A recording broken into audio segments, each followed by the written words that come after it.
ಮಿತ್ರರೇ ನಮಸ್ಕಾರ. ಮಿತ್ರರೇ, ಕಳೆದ ಒಂದು ವರ್ಷದಿಂದ ಭಾರತದ ಪಾಸ್ಪೋರ್ಟ್ ಬಗ್ಗೆ ಭಾರಿ ಟೀಕೆ ವ್ಯಕ್ತವಾಗ್ತಾ ಇತ್ತು. ಕೆಲ ಈ ಟ್ರಾವೆಲ್ ವ್ಲಾಗರ್ಸ್ ಎಲ್ಲ ಭಾರತದ ಪಾಸ್ಪೋರ್ಟ್ ಅನ್ನ ಬಹಳ ಕಳಪೆ ಪಾಸ್ಪೋರ್ಟ್ ಅಂತ ಟೀಕೆ ಮಾಡ್ತಾ ಇದ್ರು. ಇದಕ್ಕೆ ಕಾರಣ ಏನು ಕೇಳಿದ್ರೆ, ಭಾರತದ ಪಾಸ್ಪೋರ್ಟ್ಗೆ ಎಲ್ಲೂ ಮರ್ಯಾದೆನೇ ಸಿಗ್ತಾ ಇರಲಿಲ್ಲ. ಕೆಲವ್ರೇನು ಹೇಳ್ತಾ ಇದ್ರು ಅಂತಂದರೆ, ಭಾರತ ಇವತ್ತು ವಿಶ್ವದಲ್ಲಿ 4ನೇ ದೊಡ್ಡ ಎಕಾನಮಿ, ಭಾರತ ವಿಶ್ವದಲ್ಲೇ ಅತಿ ಹೆಚ್ಚು ಜನಸಂಖ್ಯೆ ಹೊಂದಿರುವಂತಹ ದೇಶ, ವಿಶ್ವದ 7ನೇ ಅತಿ ದೊಡ್ಡ ದೇಶ, ಭಾರತ ಇವತ್ತು ಎಲ್ಲ ಕ್ಷೇತ್ರದಲ್ಲೂ ಕೂಡ ದೊಡ್ಡ ಸಾಧನೆಯನ್ನು ಮಾಡ್ತಾ ಇದೆ. ಇಷ್ಟೆಲ್ಲ ಪ್ರಭಾವ ಇರುವಂಥ ಭಾರತದ ಪಾಸ್ಪೋರ್ಟ್ಗೆ ಯಾಕೆ ವ್ಯಾಲ್ಯೂ ಸಿಗ್ತಾ ಇಲ್ಲ? ನಾವು ವಿದೇಶಕ್ಕೆ ಹೋಗಬೇಕು ಅಂತಂದರೆ ವೀಸಾಗೋಸ್ಕರವಾಗಿ ಸರತಿ ಸಾಲಿನಲ್ಲಿ ಯಾಕೆ ನಿಲ್ಲಬೇಕು? ಬೇರೆ ಚಿಕ್ಕ ಪುಟ್ಟ ದೇಶಗಳು, ಆಫ್ರಿಕಾದ ಕೆಲ ದೇಶಗಳು ಕೂಡ ಭಾರತಕ್ಕಿಂತ ಬೆಟರ್ ಪಾಸ್ಪೋರ್ಟ್ ರ್ಯಾಂಕಿಂಗನ್ನು ಹೊಂದಿದ್ದಾವೆ. ಅವರು ಈಸಿಯಾಗಿ ವಿದೇಶಿ ಯಾತ್ರೆಯನ್ನು ಮಾಡ್ತಾರೆ, ನಮಗೆ ಯಾಕೆ ಸಾಧ್ಯ ಆಗ್ತಾ ಇಲ್ಲ? ಹೀಗೆ ಅನೇಕರು ಟೀಕೆ ಟಿಪ್ಪಣಿಯನ್ನು ಮಾಡ್ತಾ ಇದ್ರು. ಅದಕ್ಕೆ ಸರಿಯಾಗಿ ಕಳೆದ ವರ್ಷ ಭಾರತದ ಪಾಸ್ಪೋರ್ಟ್ ರ್ಯಾಂಕಿಂಗ್ ಕೂಡ ಬಹಳಷ್ಟು ಕುಸಿತವನ್ನು ದಾಖಲಿಸಿತ್ತು. ಇದೊಂದು ರೀತಿಯ ಮುಜುಗರದ ಸನ್ನಿವೇಶ. ಆದರೆ ಮಿತ್ರರೇ, ಈ ಬಾರಿ ಒಂದು ಖುಷಿ ಸುದ್ದಿ ಬಂದಿದೆ. ಅದೇನು ಕೇಳಿದ್ರೆ, ಭಾರತದ ಪಾಸ್ಪೋರ್ಟ್ ರ್ಯಾಂಕಿಂಗ್ ಸ್ವಲ್ಪ ಇನ್ಕ್ರೀಸ್ ಆಗಿದೆ. ಭಾರತ ಇನ್ನೊಂದು ಸ್ವಲ್ಪ ಪ್ರಯತ್ನಗಳನ್ನು ಮುಂದುವರೆಸಿದ್ದೇ ಆದರೆ ನಾವು ಚೀನಾದ ಪಕ್ಕದಲ್ಲಿ ಬಂದು ನಿಂತ್ಕೊಳ್ಬಹುದು ಅನ್ನುವಂಥ ಸ್ಟೇಜಿಗೆ ಬರ್ತಾ ಇದ್ದೀವಿ. ಸಾಮಾನ್ಯವಾಗಿ ಪ್ರತಿ ವರ್ಷವೂ ಕೂಡ ಈ ಹೆನ್ಲೆ ಪಾಸ್ಪೋರ್ಟ್ ಇಂಡೆಕ್ಸ್ ಬರುತ್ತಲ್ಲ, ಆ ಸಂದರ್ಭದಲ್ಲಿ ನಿಮಗೊಂದು ವಿಡಿಯೋ ಮಾಡಿ ತಿಳಿಸಿರ್ತೀನಿ. ಆದರೆ ಈ ವರ್ಷ ಸ್ವಲ್ಪ ಖುಷಿಯಲ್ಲಿ ಈ ವಿಡಿಯೋ ಮಾಡ್ತಾ ಇದ್ದೀನಿ, ಯಾಕೆಂದರೆ ಭಾರತದ ರ್ಯಾಂಕಿಂಗ್ ಸ್ವಲ್ಪ ಇನ್ಕ್ರೀಸ್ ಆಗಿದೆ ಅಂತ. ಆದರೂ ಕೂಡ ಇದೇನು ಸಮಾಧಾನಕರ ಸುದ್ದಿ ಅಲ್ಲ, ನಾವಿನ್ನೂ ಕೂಡ ಸಾಧಿಸಬೇಕಾದಂತಹದ್ದು ಬಹಳಷ್ಟಿದೆ.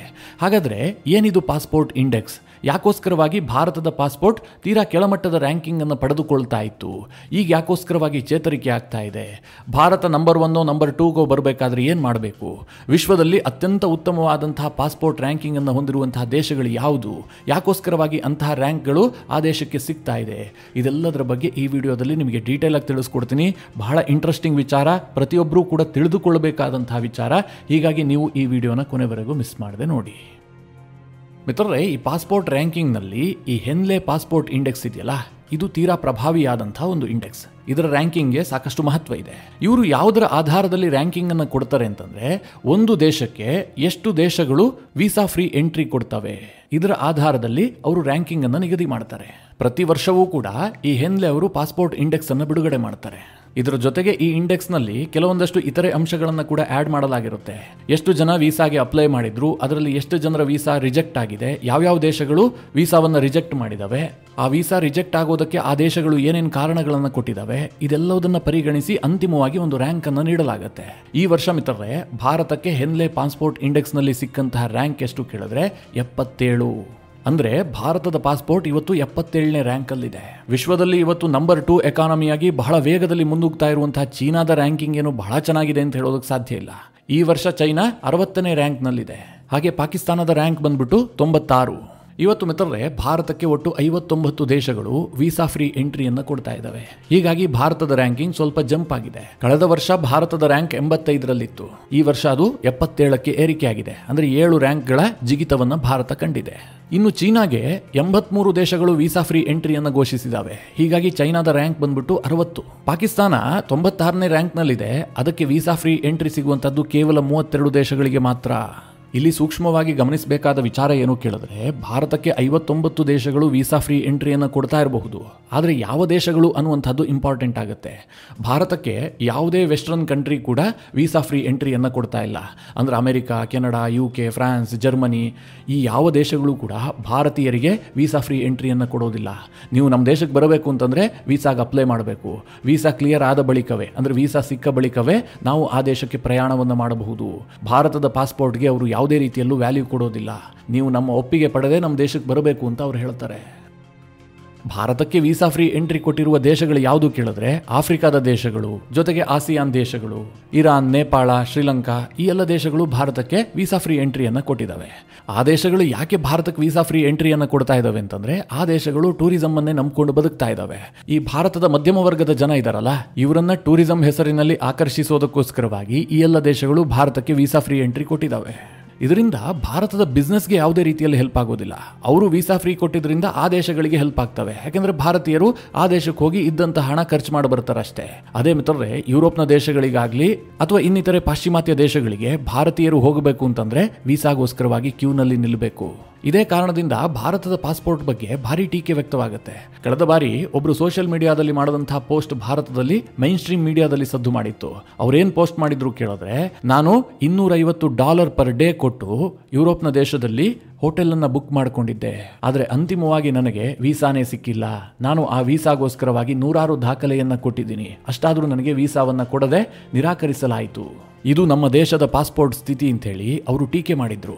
ಈ ವೀಸಾ ಕಾರಣದಿಂದಾಗಿ ಭಾರತಕ್ಕೆ ಬಹಳಷ್ಟು ನಷ್ಟ ಆಗುತ್ತೆ. 2024 ಅಂಕಿಅಂಶದ ಪ್ರಕಾರ ಒಟ್ಟು 1,65,000 ಮಂದಿಗೆ ಯುರೋಪ್ನ ದೇಶಗಳು ವೀಸಾವನ್ನು ನಿರಾಕರಿಸಿದ್ದಾವೆ. ಇದರಿಂದ ಭಾರತಕ್ಕೆ 136 ಕೋಟಿಯಷ್ಟು ನಷ್ಟ ಆಗಿದೆ. ಯಾಕಂದ್ರೆ ಇವರು ಮೊದಲೇ ಹೋಟೆಲ್ಗಳನ್ನು ಬುಕ್ ಮಾಡ್ಕೊಂಡಿರ್ತಾರೆ. ವೀಸಾ ಸಿಗೋದಕ್ಕೆ ಮುಂಚೆನೆ ಫ್ಲೈಟ್ ಟಿಕೆಟ್ ಕೂಡ ಬುಕ್ ಆಗಿರುತ್ತೆ. ಅಂತಿಮ ಕ್ಷಣದಲ್ಲಿ ಇದನ್ನೆಲ್ಲ ಕ್ಯಾನ್ಸಲ್ ಮಾಡಿದಂತಹ ಸಂದರ್ಭದಲ್ಲಿ ಕಂಪ್ಲೀಟ್ ಆಗಿ ರೀಫಂಡ್ ಆಗೋದಿಲ್ಲ. ಹೀಗಾದಂತಹ ಪ್ರಕರಣದಲ್ಲೇ ಭಾರತೀಯರಿಗೆ ಒಟ್ಟು 136 ಕೋಟಿ ರೂಪಾಯಿ ನಷ್ಟ ಆಗಿದೆ ಒಂದೇ ವರ್ಷದಲ್ಲಿ.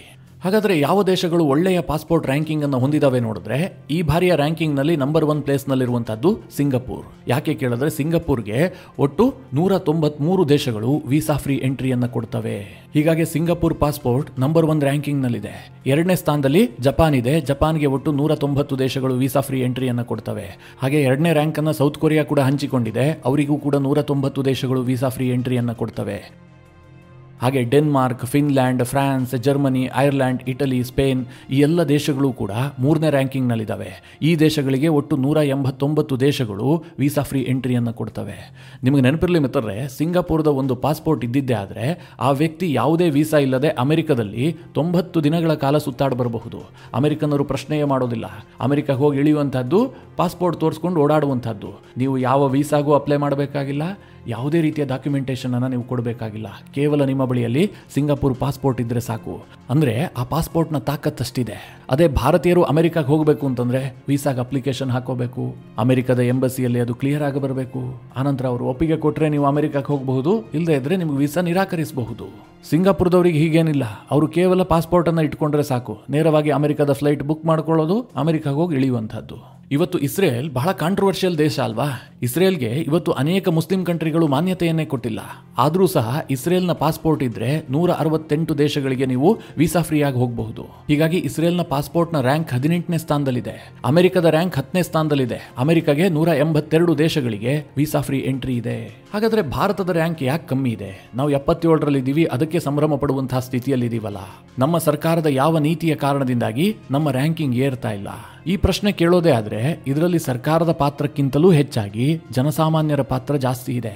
ಭಾರತದ ರ್ಯಾಂಕಿಂಗ್ ಹೆಚ್ಚಾಗಿಲ್ಲ, ಭಾರತದ ಪಾಸ್ಪೋರ್ಟ್ಗೆ ಹೆಚ್ಚು ಮಾನ್ಯತೆ ಸಿಗ್ತಾ ಇಲ್ಲ ಅಂತ ನಾವು ಯಾವುದೇ ಸರ್ಕಾರವನ್ನ ಬೊಟ್ಟು ಮಾಡುವಂತಿಲ್ಲ. ಕಾರಣ ಏನು ಕೇಳಿದ್ರೆ, ಈ ಪಾಸ್ಪೋರ್ಟ್ ರ್ಯಾಂಕಿಂಗ್ ನಿರ್ಧಾರ ಆಗುವಂತಹದ್ದು ನಮ್ಮ ಬಿಹೇವಿಯರ್ ಆಧಾರದ ಮೇಲೆ. ಅಂದ್ರೆ ವಿದೇಶಕ್ಕೆ ಹೋದಂತಹ ಸಂದರ್ಭದಲ್ಲಿ ನಮ್ಮ ಆಟಿಟ್ಯೂಡ್ ಯಾವ ರೀತಿಯಾಗಿರುತ್ತೆ, ನಾವು ಎಷ್ಟು ಸಿವಿಕ್ ಸೆನ್ಸ್ ಅನ್ನು ಪ್ರದರ್ಶನ ಮಾಡ್ತೀವಿ, ಇದರ ಆಧಾರದಲ್ಲಿ ನಮ್ಮ ಪಾಸ್ಪೋರ್ಟ್ ರ್ಯಾಂಕ್ ನಿರ್ಧಾರ ಆಗುತ್ತೆ. ಅಂದ್ರೆ ಆ ದೇಶಗಳು ಈ ದೇಶದ ಜನರಿಗೆ ವೀಸಾ ಫ್ರೀ ಕೊಡಬೇಕಾ ಬೇಡವಾ ಅಂತ ನಿರ್ಧಾರ ಮಾಡ್ತವೆ. ನಿಮಗೆ ಅರ್ಥ ಆಯ್ತು ಅಂತ ಭಾವಿಸಿದ್ದೀನಿ. ಬಹಳ ಬೇಜಾರಿನ ಸಂಗತಿ ಏನು ಕೇಳಿದ್ರೆ, ಭಾರತೀಯರಿಗೆ ಸಿವಿಕ್ ಸೆನ್ಸ್ ಸಿಕ್ಕಾಪಟ್ಟೆ ಕಡಿಮೆ.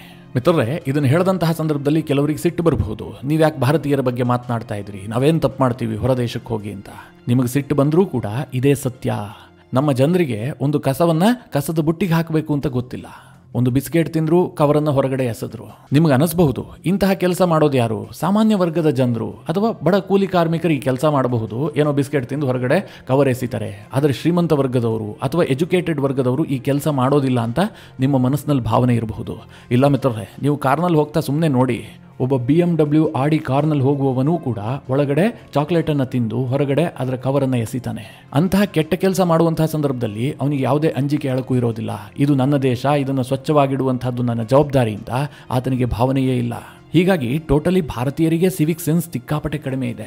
ಇದನ್ನು ಹೊರದೇಶಕ್ಕೆ ಹೋದಂತಹ ಸಂದರ್ಭದಲ್ಲೂ ಪ್ರದರ್ಶನ ಮಾಡ್ತಾರೆ. ಅಲ್ಲೆಲ್ಲೋ ಕಸದ ಡಬ್ಬಿ ಇದ್ರೂ ಕೂಡ ಅವರು ಅದರೊಳಗೆ ಹಾಕೋದಕ್ಕೆ ಹೋಗೋದಿಲ್ಲ, ಅಲ್ಲೇ ಹೊರಗಡೆ ಎಸೆದು ಬಿಡ್ತಾರೆ. ಹಾಗೆ ಸಾರ್ವಜನಿಕ ಸ್ಥಳದಲ್ಲಿ ಗಲಾಟೆ ಗೌಜು ಮಾಡಬಾರದು. ಆದರೆ ನಮ್ಮ ಜನ ಎಲ್ಲಿಗೆ ಹೋದ್ರು ಗಲಾಟೆ ಗೌಜು ಇಲ್ಲದೆ ಬರೋದೇ ಇಲ್ಲ. ನೀವು ಹೊರದೇಶಕ್ಕೆ ಹೋದಂತಹ ಸಂದರ್ಭದಲ್ಲಿ ಬಹಳ ಸ್ಮೂತ್ ಆಗಿ ಎಲ್ಲ ವ್ಯವಹಾರವನ್ನು ಮಾಡಬೇಕು. ಆದರೆ ನಮ್ಮ ಜನ ಗೊತ್ತಲ್ಲ, ಎ ಅಂದ್ರೆ ಬಿ ಅಂತಾರೆ. ಜೊತೆಗೆ ನಾವು ಇನ್ನೊಂದು ದೇಶಕ್ಕೆ ಹೋಗಿದ್ದೀವಿ ಅಂತಂದ್ರೆ ಆ ನೆಲದ ಕಾನೂನನ್ನ ಫಾಲೋ ಮಾಡಬೇಕು. ನಮ್ಮ ದೇಶದಲ್ಲಿ ಏನು ಕೇಳೋದಿಲ್ಲ ಅಂತ ಹೇಳಿ ಆ ದೇಶದಲ್ಲೂ ಹಾಗೆ ವರ್ತಿಸಿದ್ರೆ ನಮ್ಮ ದೇಶದಲ್ಲಿ ಎಲ್ಲಂದರಲ್ಲಿ ಉಗುಳಬಹುದು.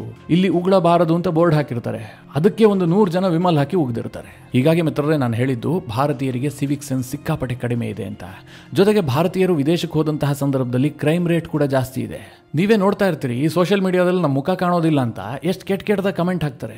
ನೀವು ರಷ್ಯಾ ಸಂಬಂಧಪಟ್ಟಂತೆ ಒಂದು ವಿಡಿಯೋ ಹಾಕಿದ್ರೆ ರಷ್ಯಾದ ಮಹಿಳೆಯರ ಕುರಿತಾಗಿ ಕಮೆಂಟ್ ಹಾಕ್ತಾರೆ. ಇಟಲಿಯ ಬಗ್ಗೆ ವಿಡಿಯೋ ಮಾಡಿ ಹಾಕಿದ್ರೆ ಇಟಲಿಯ ಮಹಿಳೆಯರ ಬಗ್ಗೆ ಕೆಟ್ಟದ ಕಮೆಂಟ್ ಹಾಕ್ತಾರೆ. ಅಂದ್ರೆ ಚೀಪ್ ಮೆಂಟಾಲಿಟಿಯ ಜನ ಜಾಸ್ತಿ ಸಂಖ್ಯೆಯಲ್ಲಿದ್ದಾರೆ. ನಾನು ಬಹಳ ಹತಾಶೆಯಿಂದ ಈ ಮಾತು ಹೇಳ್ತಾ ಇದ್ದೀನಿ. ನೀವೇ ನೋಡಬಹುದು, ನಾವೇ ಯಾವುದೋ ಒಂದು ಕಂಟೆಂಟ್ ವಿಡಿಯೋ ಮಾಡಿ ಹಾಕಿರ್ತೀವಪ್ಪ, ಅದು ಕೆಲವರ ವಿಚಾರಧಾರೆಗಳಿಗೆ ಸರಿ ಹೊಂದೋದಿಲ್ಲ.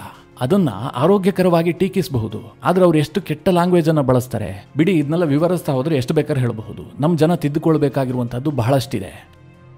ನಾವು ಹೊರಗಡೆ ಹೋದಂತಹ ಸಂದರ್ಭದಲ್ಲೂ ಕೂಡ ನಮ್ಮ ಇದೇ ರೀತಿಯ ಆಟಿಟ್ಯೂಡ್ ಅನ್ನ ಪ್ರದರ್ಶನ ಮಾಡ್ತೀವಿ. ಹೀಗಾಗಿ ಆ ದೇಶಗಳಲ್ಲಿ ಭಾರತೀಯರು ಅಂತಂದ್ರೆ ಮೂಗು ಮುರಿಯುವಂತಹ ಸ್ಥಿತಿ ನಿರ್ಮಾಣ ಆಗುತ್ತೆ. ಇದರ ಜೊತೆಗೆ ಇನ್ನೊಂದು ಪ್ರಾಬ್ಲಮ್ ಏನು ಕೇಳಿದ್ರೆ, ಭಾರತದಲ್ಲಿ ವಿಪರೀತವಾದಂತಹ ಜನಸಂಖ್ಯೆ ಇದೆ.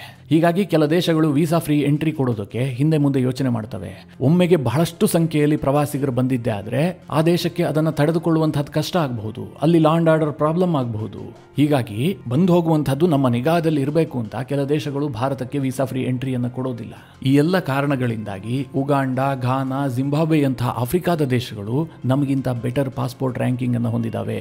ಭಾರತ ಇವತ್ತು 77ನೇ ರ್ಯಾಂಕ್ ಅನ್ನು ಪಡೆದು ಖುಷಿ ಪಡುವಂತಹ ಸ್ಥಿತಿಯಲ್ಲಿ ನಾವಿದ್ದೀವಿ. ಇದರ ಜೊತೆಗೆ ಸರ್ಕಾರದ ಪಾತ್ರ ಏನೂ ಇಲ್ವಾ ಕೇಳಿದ್ರೆ ಇದೆ. ಸರ್ಕಾರ ಕೂಡ ಕೆಲವೊಂದು ದೇಶಗಳನ್ನ ಕನ್ವಿನ್ಸ್ ಮಾಡುವಂತಹ ಕೆಲಸ ಮಾಡಬಹುದು. ಈಗ ಯುರೋಪ್ ಅನ್ನ ಬಿಟ್ಬಿಡಿ, ಅವರ ಧೋರಣೆಯೇ ಬೇರೆ. ಆದರೆ ಈ ದಕ್ಷಿಣ ಅಮೆರಿಕಾದ ದೇಶಗಳಿರಬಹುದು, ಆಫ್ರಿಕಾದ ಕೆಲ ದೇಶಗಳಿರಬಹುದು, ಇವುಗಳನ್ನು ಭಾರತ ಕನ್ವಿನ್ಸ್ ಮಾಡಬಹುದು.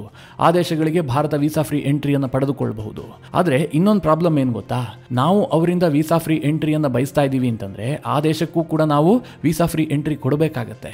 ಭಾರತಕ್ಕೆ ಅದರಲ್ಲೂ ಸಮಸ್ಯೆ ಇರುತ್ತೆ. ಕೆಲ ದೇಶಗಳಿಂದ ಜನರು ವೀಸಾ ಫ್ರೀ ಆಗಿ ಭಾರತಕ್ಕೆ ಬರೋದನ್ನ ಭಾರತವೇ ಇಷ್ಟಪಡೋದಿಲ್ಲ.